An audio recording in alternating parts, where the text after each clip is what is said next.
They say no empire lasts forever, right? Think about it. The Romans, the Dutch, the British, they all had their time in the sun, and then they fell. For almost 100 years now, America has been the global superpower, no question. But what if those foundations are starting to crack? And that really brings us to the big question, the one we're going to dig into today. Are we, right now, watching the final act of the American empire, and maybe, just maybe, the opening of a new one? Now, as you're about to see, the answer, well, it's a lot more complicated than you think.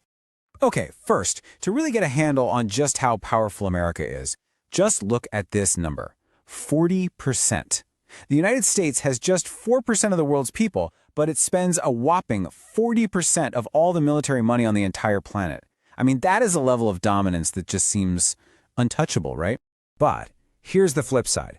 That incredible power comes with a huge, and I mean huge, vulnerability. Check out this number, $36 trillion.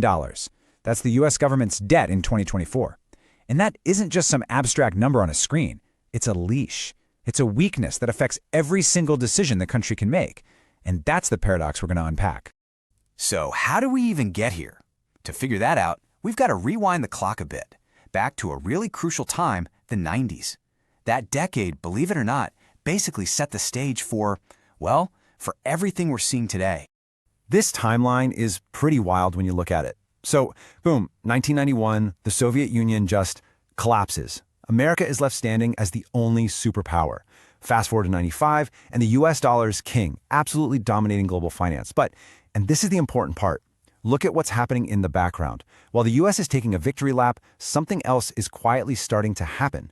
It all leads up to 2000 when China joins the World Trade Organization, and let me tell you, that was a much bigger deal than almost anyone understood back then. And this quote right here, it perfectly captures what everyone was thinking. The West was basically convinced that if they just welcomed China into the global economy, they were planting these little seeds of democracy.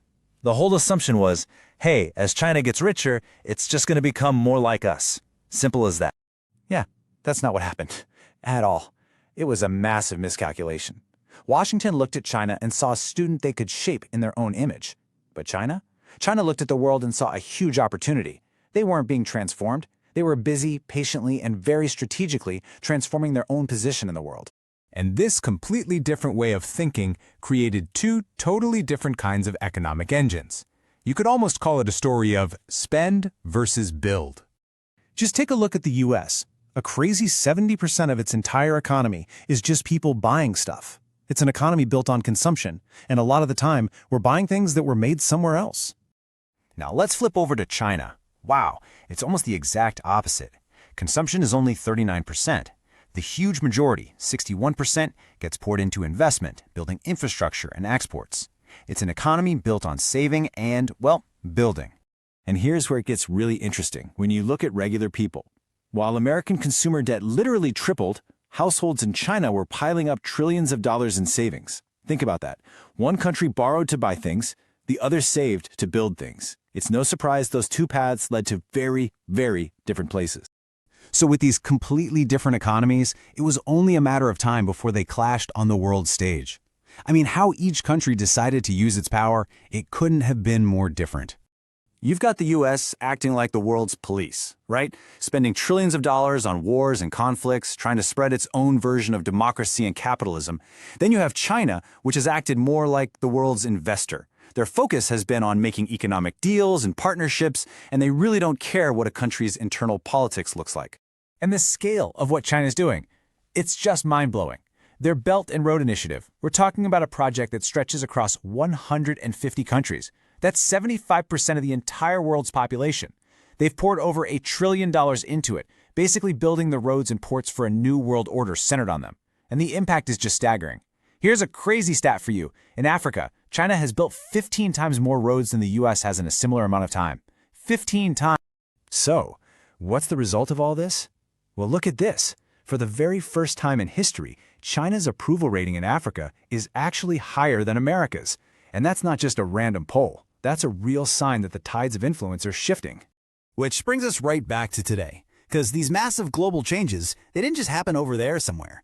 They've had huge, real-world consequences right here at home, inside the US. One of the biggest consequences? Deindustrialization. I mean, back in the 60s, almost a third of all American jobs were in manufacturing. A third! By 2020, that number had crashed down to just 8%. The very engine that built the post-war middle class was just hollowed out. And that, right there, created a crisis. The money flowed up to the top 1%, while for the bottom third of the country, incomes just went flat. For 2 decades. And at the exact same time, the price of a house went through the roof. For millions of people, the whole American dream just started to feel impossible. When people feel that way, they start demanding big, radical changes. And the answer that came up was a simple, really powerful idea. Tariffs. The logic seemed pretty simple, right? Put a big tax on stuff from other countries, force companies to bring jobs back here, and voila, rebuild American industry.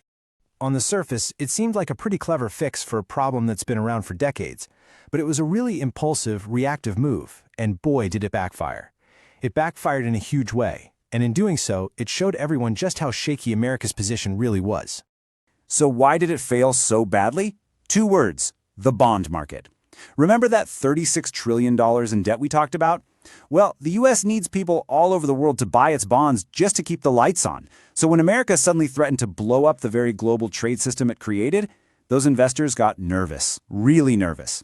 The fear that they might just start dumping U.S. bonds and cause interest rates to skyrocket was so real, the whole plan had to be scrapped. In the end, America's own debt had the final say. It basically vetoed its own policy. So here's where we are. You've got one empire struggling with massive debt, deep internal divisions, and a focus on the short term. And on the other side, you've got a rising power that's all about long-term investment and strategic patience. And all of that leaves us with one last, pretty provocative question to chew on.